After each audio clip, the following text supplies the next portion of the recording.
आशा करता हूं आप सब बहुत अच्छे होंगे।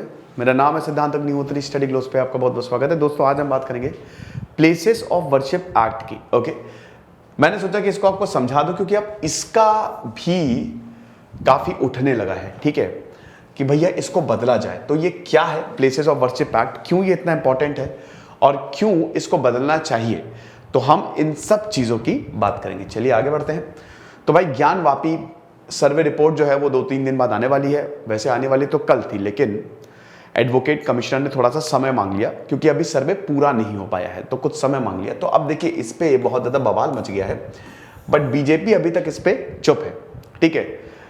जब बाबरी मस्जिद का फैसला आया था तो आपने देखा होगा कि अयोध्या तो झांकी है, काशी मथुरा बाकी है, तो ये जो है वो नारे इस तरीके के लगे थे। बट यहाँ पे बीजेपी लीडर और आरएसएस लीडर ने बोला है कि भाई शिवलिंग ने सब कुछ बदल के रख दिया है।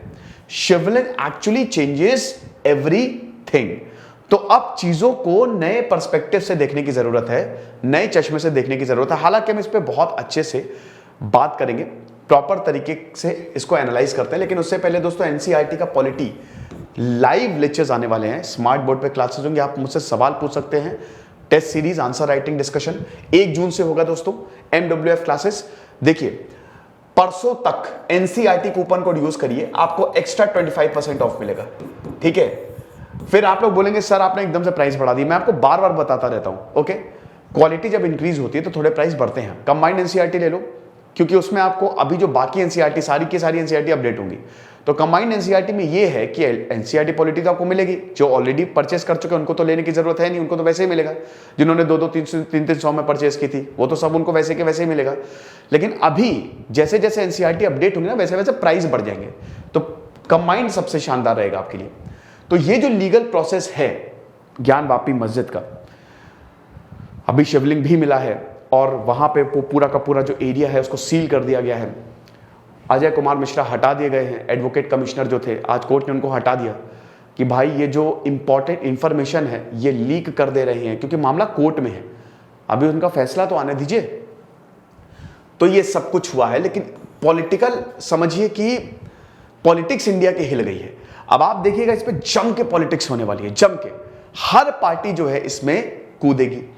तो अब बीजेपी लीडर्स जो है, in fact some of the office bearers, उन्होंने इंडियन एक्सप्रेस को ये बात करते हुए बताया है कि भाई अब तो फ्रेश डिबेट है, फ्रेश डिबेट। क्योंकि अब प्लेसेस ऑफ वर्शिप एक्ट जो कि 1991 में लाया गया था, क्या उसको वाकई में बदलने की जरूरत है, ठीक है। फाइंडिंग्स जो हैं इसने सब कुछ बदल के रख दिया है। और अगर जैसे कोर्ट ने ये ऑर्डर दिया तब तो फिर पूजा तो इट इज एमिनेंट, ये तो मतलब हो के ही रहेगी। और अब इट्स नॉट जैसे अब देखिए जो अंजुमन इंतजामिया कमेटी है या ओवैसी का भी बयान है, तो वो कह रहे कि ये एक फव्वारा है जो कि हर मस्जिद में होता है। लेकिन कोई फव्वारा नहीं है भैया, क्या बात कर रहे हो आप। यहाँ पे प्रॉपर शिवलिंग मिला है और अब हमको अगले जो नेक्स्ट स्टेप है वो लेने हैं।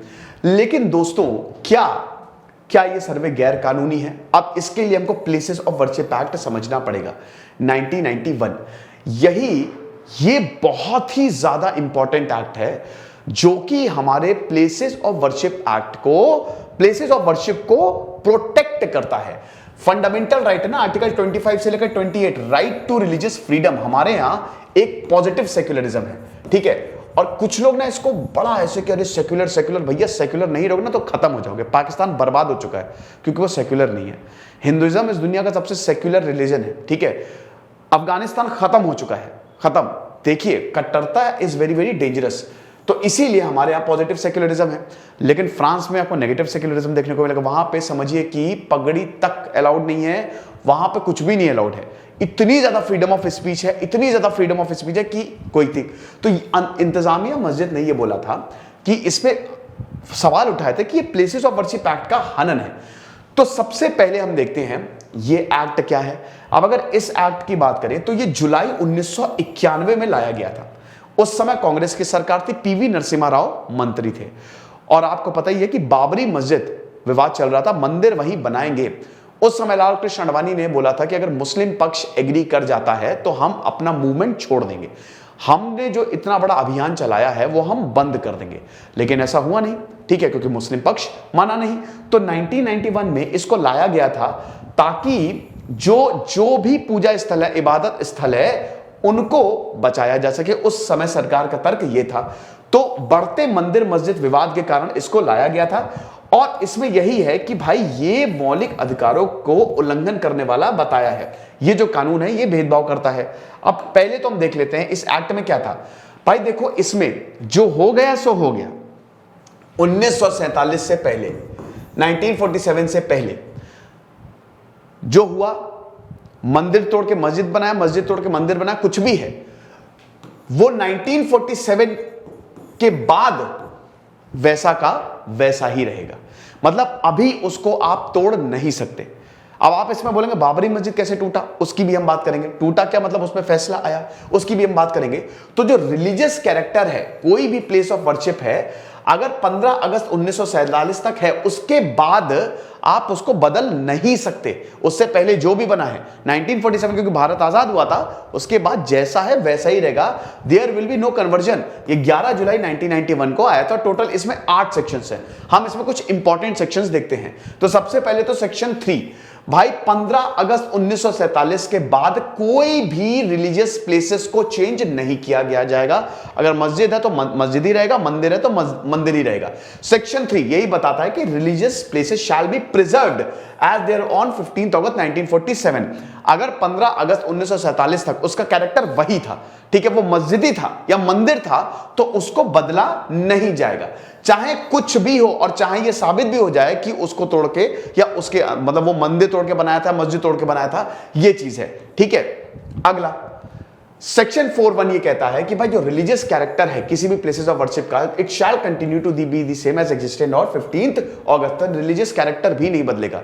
ऐसा नहीं है कि अगर मस्जिद है तो आपने भगवान रख दिए, या मंदिर है तो आपने मतलब उसको मस्जिद में कन्वर्ट कर दिया, तो वो रिलीजियस कैरेक्टर जो है वो सेम ही रहेगा। और ये मंदिर, मस्जिद, गुरुद्वारा, यहां पे चर्च सबके लिए है। ठीक है। सेक्शन 4(2) ये कहता है कि कोई भी सूट या legal proceedings with respect to conversion of religious character of every public place, अगर इस पे कोई याचिका आती है या इस पे कोई लीगल केस चल रहा है रिलीजियस कैरेक्टर को चेंज करने का, pending before every court shall abate and no fresh suit और legal proceeding shall be instituted. खत्म हो जाएगा अपने आप, कोई भी लीगल केस नहीं चल सकता और फ्रेश लीगल या सूट भी इसमें प्रोसीड नहीं हो सकता। ठीक है, आप नहीं एक तरीके से केस कर सकते।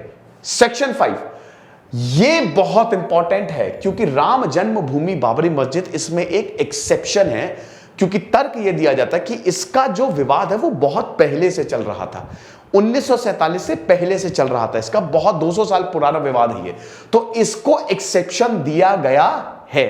साथ ही साथ कुछ प्लेसेस हेरिटेज साइट हैं तो उसको आर्कियोलॉजिकल सर्वे ऑफ इंडिया को दे दिया जाएगा और रखरखाव वही करेंगे, उसका भी कैरेक्टर जो है वो बिल्कुल नहीं बदलेगा। और सेक्शन 6 कहता है कि अगर ऐसा हुआ, सेक्शन 3 को अगर कोई भी यानी रिलीजियस कैरेक्टर बदलने की कोई कोशिश करता है तो उसको 3 साल तक की सजा मिल सकती है और फाइन भी देना पड़ सकता है। अब नरसिम्हा राव ये क्यों लाई थी, क्योंकि उस समय बहुत ज्यादा मंदिर मस्जिद विवाद चल रहा था। ठीक है, 1991 में मैंने पूरा ये बाबरी मस्जिद के बारे में मैंने सेपरेट लेक्चर्स लिए, आप देखिएगा।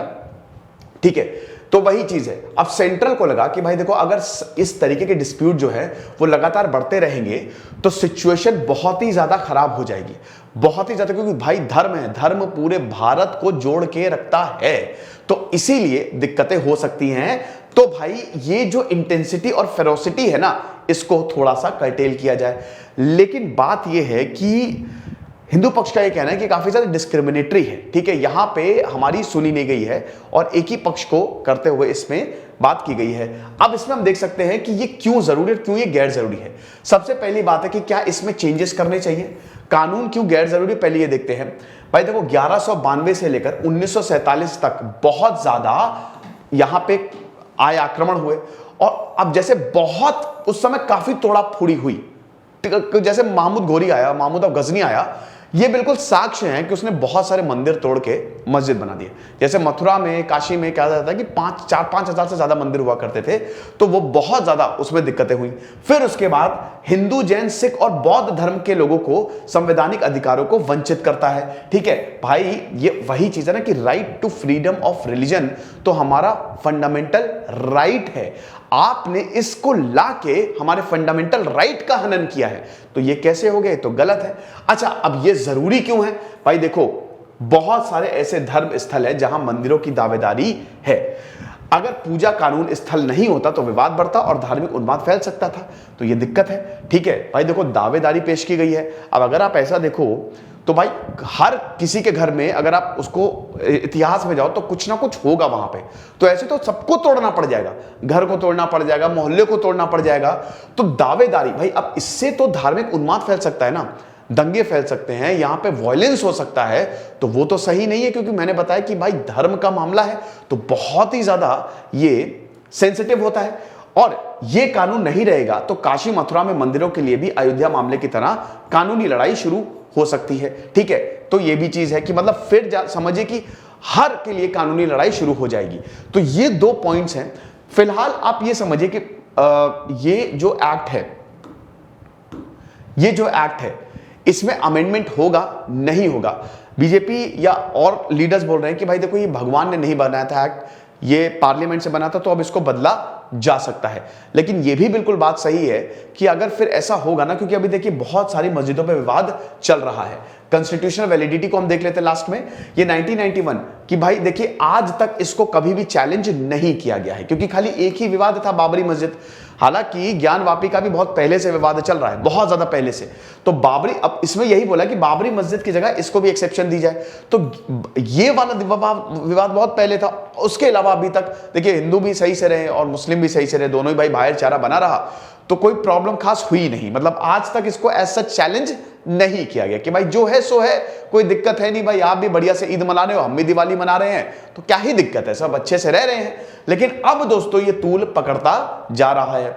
उसके बाद दोस्तों ये सारे के सारे आप देख सकते हो। अब देखिए ताजमहल पे तो दावेदारी है, बट उस पे तो अभी कोर्ट ने काफी बोला भी है कि भैया देखो गेट जो दरवाजे वो नहीं खुलवाए जा सके। फिर ये हेरिटेज साइट है भाई, हेरिटेज साइट है, इसने एएसआई को 200 करोड़ रुपए कमा के दिए हैं भाई। अब तो ये भारत की संपत्ति है ना, भारत सरकार की संपत्ति, जितनी भी संपत्तियां हैं वो तो हैं तो हमारी।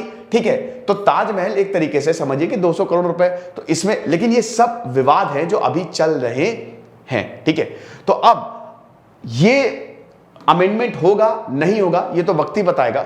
लेकिन हाँ, प्लेसेस ऑफ वर्शिप एक्ट को अमेंडमेंट, उसमें बदलाव करने की अब बात शुरू हो गई। ये ज्ञानवापी मस्जिद से शुरू हुआ कि आप इसको बदलिए, और कुछ जो हमने भाई यहां पे जो दावा ठोका है, देखिए वो कितना सही है नहीं है। फिलहाल आपको क्या लगता है मुझे कमेंट बॉक्स में बताएगा। अगर आप कुछ भी उल्टा सीधा कमेंट करेंगे तो मैं कमेंट सेक्शन को ऑफ कर दूंगा। ठीक है, तो थोड़ा सा ध्यान से, जो भी है वो आपके सामने है। सर्वे कंप्लीट होगा, और जैसे ही सर्वे कंप्लीट होगा हम सबसे पहले लेक्चर लेके आएंगे।